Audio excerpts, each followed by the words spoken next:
Hello guys, welcome to YouTube channel. तो आज मैं आपके लिए लेकर आई हूँ BECC 102 June 2025 mathematical methods in economics 1 का सॉल्यूशन। तो ये 3 आवर्स का पेपर है, 100 मार्क्स का पेपर है।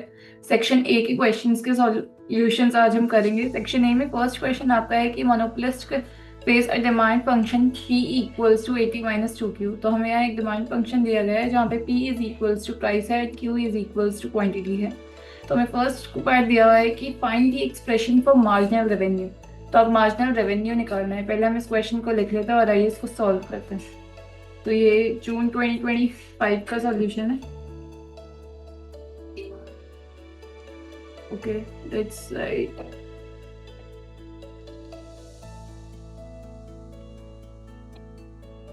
तो जून 2025 का सॉल्यूशन है BECC 102। ओके, क्वेश्चन नंबर 1 हम करने वाले हैं जिसमें आपको P इक्वल्स टू क्या दिया हुआ है, P equals to 80 minus 2Q। Okay, तो फिर हमें बोला गया है कि मार्जिनल रेवेन्यू की इक्वेशन निकालो। तो मार्जिनल रेवेन्यू क्या होता है? मार्जिनल रेवेन्यू होता है first derivative of total revenue. Total revenue क्या होता है? टोटल रेवेन्यू होता है प्राइस इनटू क्वांटिटी। तो हम क्या करेंगे? प्राइस इनटू क्वांटिटी क्या हो गया? TR equals to 80 minus 2Q into में Q which is equals to 80Q minus 2Q square. तो आपके पास ये TR आ गया। अब इसी से हम MR निकालेंगे। तो MR is first derivative of TR। तो ये हो गया minus of 2 into 2Q which is equals to 80 minus 4Q। तो ये हमारा हो गया फर्स्ट क्वेश्चन का फर्स्ट पार्ट, जिसमें हमें बोला गया था कि मार्जिनल रेवेन्यू की इक्वेशन निकालो। ठीक है, उसके बाद है कि हमें इलास्टिसिटी ऑफ डिमांड निकालनी है। तो इलास्टिसिटी ऑफ डिमांड कैसे निकालेंगे? इलास्टिसिटी ऑफ डिमांड का एक फॉर्मूला होता है ED equals to elasticity of demand, कहते हैं हम इसे DQ by DP into P by Q। तो आपको पता है P इक्वल्स टू क्या है हमारा? 80 माइनस 2Q। अगर मैं dp बाई dq निकाल देती हूँ और उसका रिवर्स इनवर्स ले लेती हूँ तो मेरे पास वही आएगा dq by dp। dq by dp क्या होगा? 1 अपॉन dp बाई dq। तो dp बाई dq क्या होगा? Derivative of p with respect to q। 80 का 0 हो गया और -2, तो ये क्या हो गया? -2। तो dq बाई dp क्या हो गया? 1 अपॉन -2, 1 अपॉन माइनस 1 बाई 2। तो dq बाई dp हमारे पास आ गया -1/2। ठीक है, तो अब ED हमारा क्या हो गया? -1/2 इंटू P बाई Q। अब P हमारा क्या था? P हमारा था 80 माइनस 2Q। ठीक है, तो ये क्या हो गया? ये हो गया 2Q minus 80। We are not going to overwrite 80 upon में 2Q। अगर Q को कॉमन लाए तो क्या आ गया? Q माइनस 40 अपॉन में Q। तो ये आपकी आ गई इलास्टिसिटी ऑफ डिमांड। ये हो गया आपका B पार्ट। अब C पार्ट दिया गया है कि आपका जो रिलेशन है between MR AR and elasticity of demand वो होल्ड करता है या नहीं करता। मैं आपको क्वेश्चन भी दिखा देती हूँ। तो does the relationship between AR MR and elasticity hold in this case और नो? तो अब जो पहले रिलेशन होता है पहले हम उसे वो लिख लेंगे और फिर हम प्रूव करेंगे कि होल्ड कर रहा है या नहीं। तो रिलेशन एक एग्जिस्टिंग रिलेशन का फॉर्मूला होता है ये MR is equals to AR into 1 plus 1 by E, जहाँ पे E क्या होती है? इलास्टिसिटी, और AR जो होता है वो प्राइस के इक्वल होता है। ओके, तो अब हम चलेंगे 20 तो यहाँ पे हमारी MR की इक्वेशन क्या थी? 80 माइनस 4Q। ठीक है, ये हो गया हमारा LHS। अब RHS हमें प्रूव करना है। तो RHS में AR जो होता है प्राइस के इक्वल होता है। तो P into 1 plus 1 by E, जहाँ पे P क्या है? 80 minus 2Q 1 plus 1 by E। 1 by E क्या है? Q माइनस 40 अपॉन में Q। तो 1/q-40 में q, और ये ऐसे, तो ये क्या हो गया 80 - 2q 1 + q/q-40। ठीक है, अब इसको सही से कर लेते हैं, q - 2q, ये ऐसे चल रहा है अभी। ओके, पूरा है मल्टीप्लाई में, q-40 + q/q-40, तो ये क्या हो गया 80 - 2q 2q-40/q-40। अब आपको पता है मैं यहाँ से 2 कॉमन लूंगी, तो ये क्या हो गया 40 - q 2q-40/q-40। ठीक है, और आपको पता है अगर मैं माइनस भी बाहर ले लेती हूँ तो ये q-40 हो जाता है, और ये सिमिलर रहता है 2q-40 1 में q-40। q-40 से क्या हुआ, ये कट गया, -2 को मल्टीप्लाई करेंगे अंदर तो क्या हो गया -4q + 80। तो 80 - 4q, अगर आपको एमआर की इक्वेशन याद हो तो ये एलएचएस क्या था 80 - 4q, वही हमारा क्या आ गया आरएचएस। तो ये क्या हो गया 80 - 4q which is equals to LHS, hence the relation between AR, MR and elasticity holds in this case। ठीक है, तो ये था आपका क्वेश्चन नंबर 1। आइए चलते हैं आगे चलते हैं। ओके, सो क्वेश्चन नंबर 2 एक ऐसा क्वेश्चन है जो पास्ट ईयर्स लास्ट के कुछ ईयर्स में इग्नो कॉन्टिन्यूसली दे रहा है, और फर्स्ट क्वेश्चन भी एक ऐसा था जो लास्ट ईयर भी आया था 2024 का। अगर आप क्वेश्चन पेपर देखेंगे दिसंबर 2024 का, तो उसमें फर्स्ट क्वेश्चन और सेकंड क्वेश्चन दोनों ही अवेलेबल है। इट्स जस्ट दैट कि उसके नंबर्स जो हैं चेंज होकर आए हैं, बट दोनों के दोनों क्वेश्चन ही इग्नो ने रिपीट किए हैं। तो आइए अब क्वेश्चन नंबर 2 को सॉल्व करते हैं। ये बहुत लेंदी क्वेश्चन है, इसको ध्यान से सॉल्व करना है। ठीक है, तो हमें क्या दिया गया है, हमें डिफरेंस इक्वेशन सॉल्व करनी है, जहाँ पे हमें डिमांड इक्वेशन दी गई है, सप्लाई इक्वेशन दी गई है। ठीक है, तो हम इसे लिख लेते हैं, जहाँ पे Q क्वांटिटी है, P प्राइस और T टाइम है। तो डिमांड इक्वेशन को पहले लिख लेते हैं,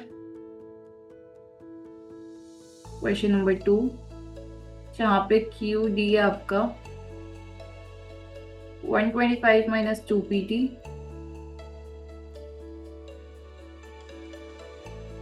उसके बाद USD है आपका -50 + 1.5,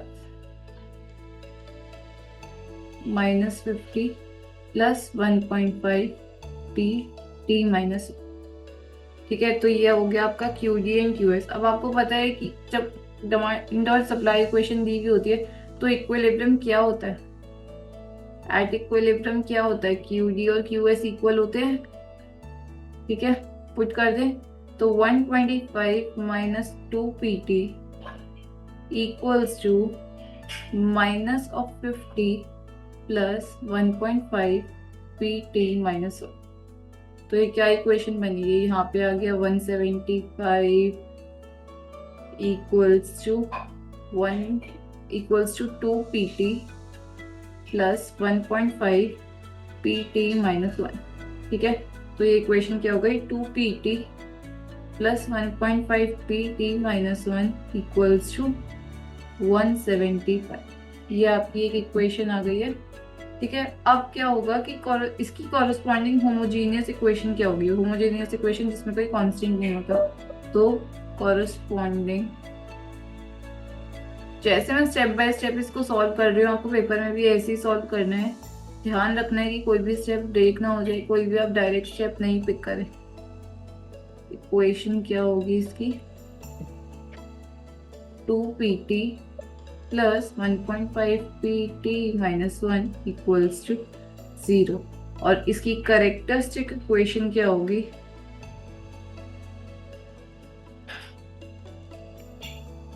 इक्वेशन जहाँ पे PT जो है वो x के इक्वल हो जाएगा और PT -1 जो है वो 1 के इक्वल हो जाएगा। तो हमारी करेक्टर इक्वेशन क्या होगी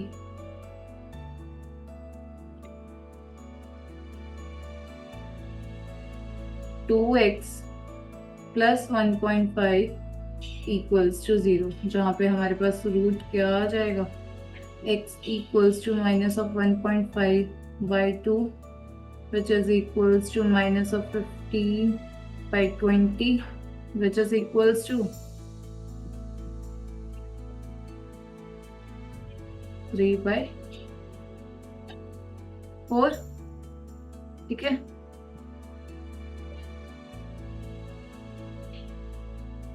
तो आगे क्या करेंगे अब हमें निकालना है, तो हमारा सी एफ क्या हो जाएगा इस केस में, ए इंटू माइनस ऑफ 3/4, जहाँ पे ए जो होगा एक कांस्टेंट होगा।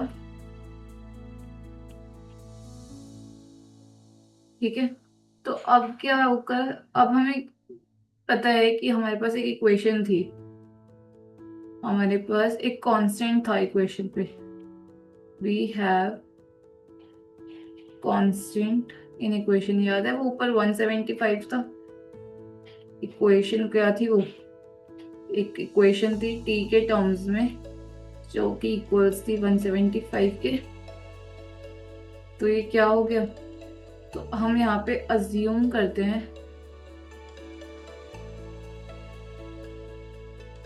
लेट अस अज्यूम कि हमारे पास P T equals to P T minus 1 equals to K है। तो इस केस में क्या हो जाएगी इक्वेशन, 2k प्लस 1.5k, ये वही है जो मैं ऊपर से लिख रही हूँ, इक्वल्स टू 175। तो what will be equals to 3.5k equals to 175, so k equals to 175 upon 3.5। So हम कैलकुलेटर लेके ये इक्वेट करेंगे, देखते हैं क्या आता है।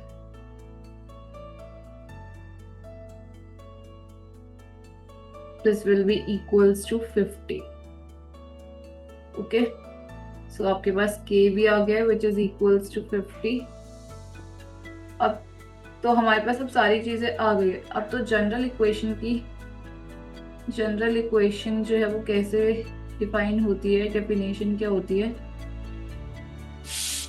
वो होती है p of t equals to a into में यहाँ जो आपका रूट आया था वो उसकी पावर t प्लस k। ठीक है, तो ये हो गया। अब हम इसको थोड़ा सा सॉल्व कर लेते हैं। सॉल्व कैसे करेंगे, p को एक बार 0 पुट कर लेते हैं, तो ये 0 3/4 की पावर 0 1 हो गया, a प्लस में k क्या था 50, तो आपके पास a क्या आ गया, p0 माइनस 50, ये आपका a आ गया।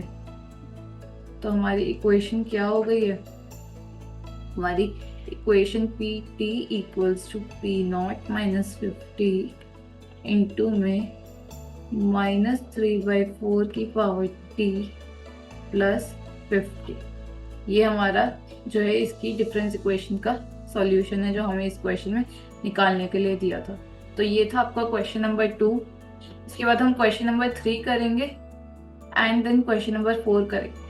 क्वेश्चन 3 में आपको एक क्वेश्चन में explain the intermediate value theorem बोलिए, या बुक से मिलेगा, बुक से आपको इजीली मिल जाएगा, आप वहां से देख सकते हैं। अब हम करते हैं क्वेश्चन नंबर 4 जो कि बहुत बेसिक क्वेश्चन है, 10 मार्क्स में आपको बहुत बेसिक सा क्वेश्चन दिया गया है। आपको डिमांड इक्वेशन दी गई है, सप्लाई इक्वेशन दी गई है, इक्विलिब्रियम कैसे आएगा, दोनों को इक्वेट कीजिए और आपका आंसर आ जाएगा। Let's do this.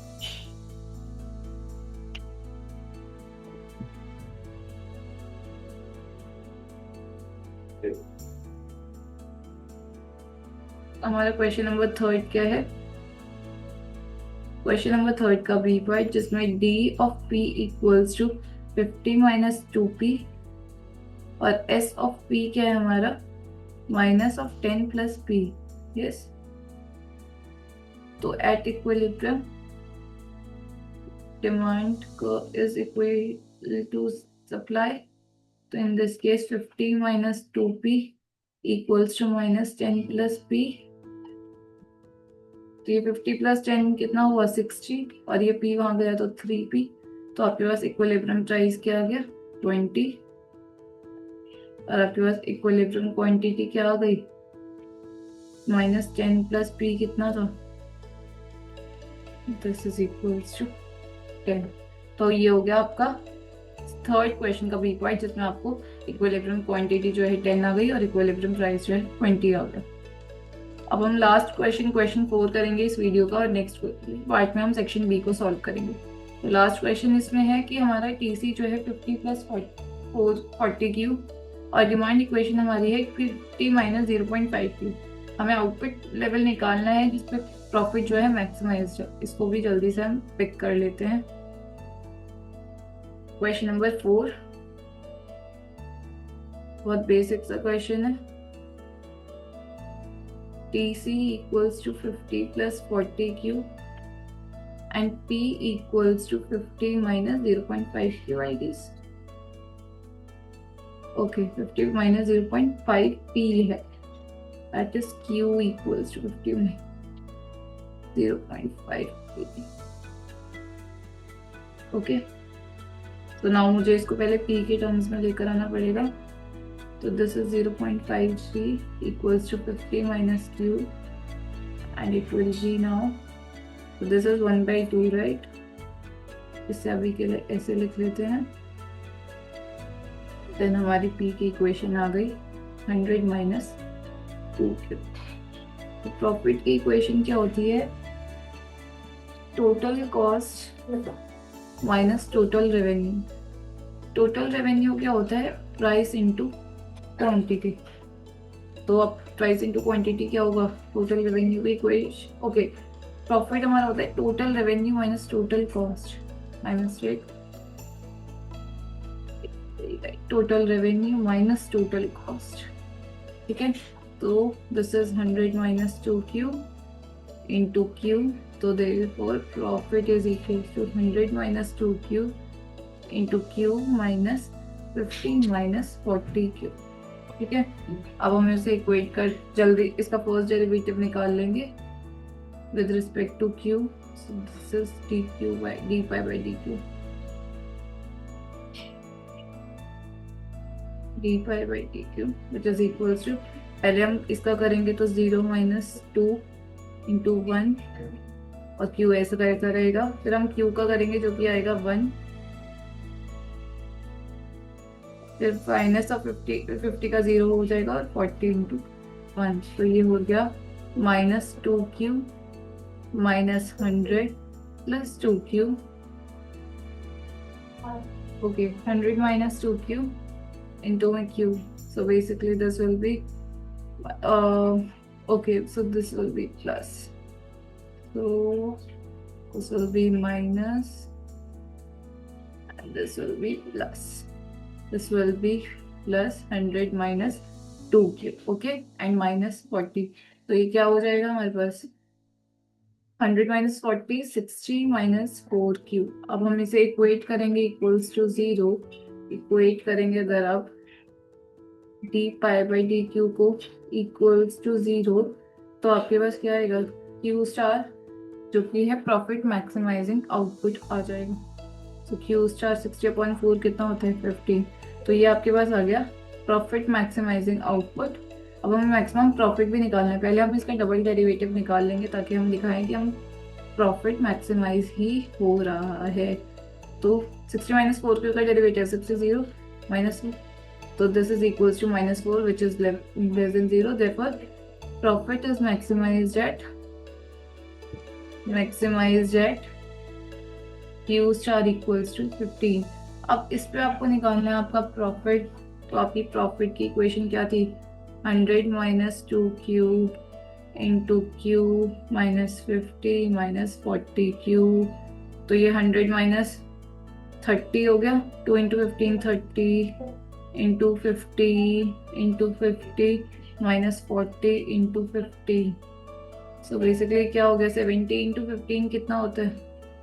1050 minus 50 minus 600। तो ये क्या हो गया? 1050 माइनस 50 1000 माइनस 600 400। तो मैक्सिमम प्रॉफिट कितना आ गया आपके पास? 400। तो ये हो गया आपका क्वेश्चन नंबर 4 सॉल्व। तो ये था आपका BECC 102 के क्वेश्चन पेपर के सॉल्यूशन का फर्स्ट पार्ट। इसका सेकंड पार्ट भी मैं जल्दी अपलोड करूंगी। अगर वीडियो पसंद आए तो प्लीज़ लाइक कीजिए और मेरे चैनल को सब्सक्राइब कीजिए। Thank you.